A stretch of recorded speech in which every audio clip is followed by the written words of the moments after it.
So the next question is, Scott, I've been trained in clinical hypnotherapy and I was always taught that my clients' eyes need to be closed, but I'm finding a lot of my clients' eyes are not closing and not staying closed. Does this matter? I can still see what you call unconscious movements. I think you mean unconscious moments. Am I right in thinking they're still in trance? So yeah, great question.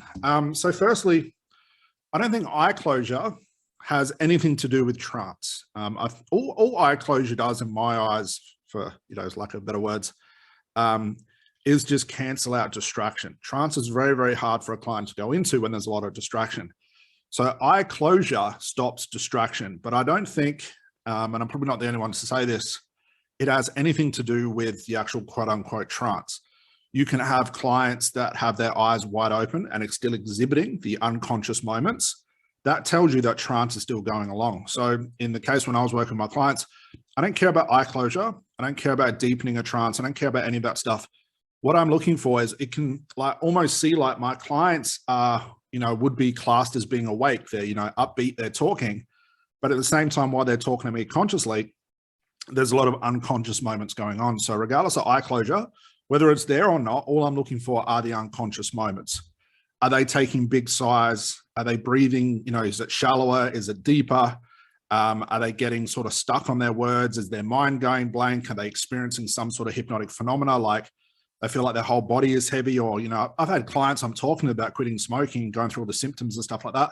And all of a sudden their hand starts to raise automatically and they literally can't stop it. I haven't told them to do that. It just happened to be part of the trance.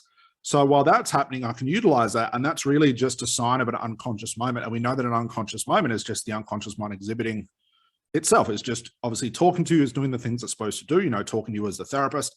So eye closure, don't worry about it. If you're finding your clients get distracted, get their eyes to close, but don't be fooled in thinking that clients' eyes have to be closed in order to relax. And that sort of opens up a bit of a can of worms when people say, my client was really, really relaxed. That must mean they're in hypnosis.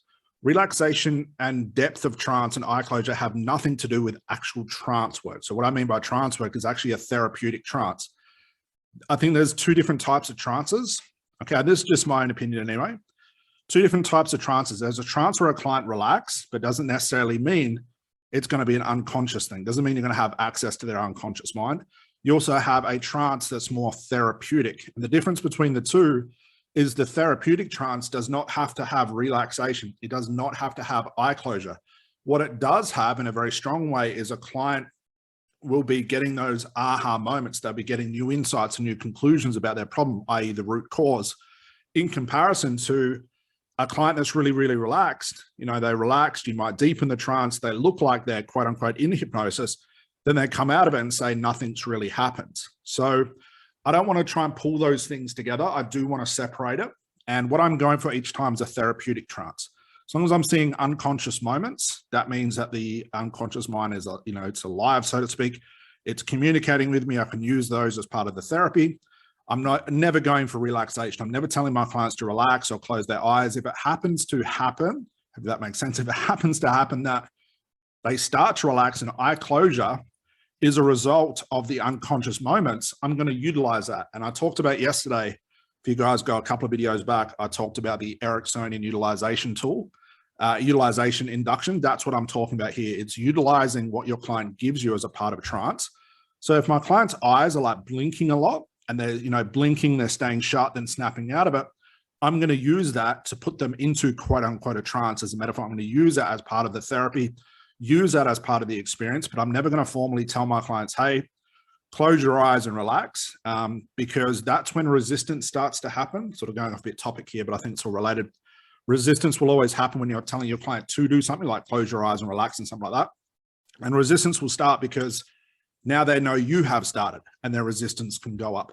So forget about the eye closure thing. Look for the unconscious moments or movements, same thing, I guess. Look for those things. Don't get lost whether my client's eyes are closed or not. If they are, they are. If they're not, they're not. Don't worry about it any further and just concentrate on giving your client the therapy rather than worrying about the hypnotic side of it, because that'll come naturally as a result of actually doing the therapeutic work. So hopefully that answers your question. I went around in circles a little bit, but Hopefully all those things are interrelated. You can see a little bit more clearly now. Hopefully that answers your question. And guys, I'll see you in the next one.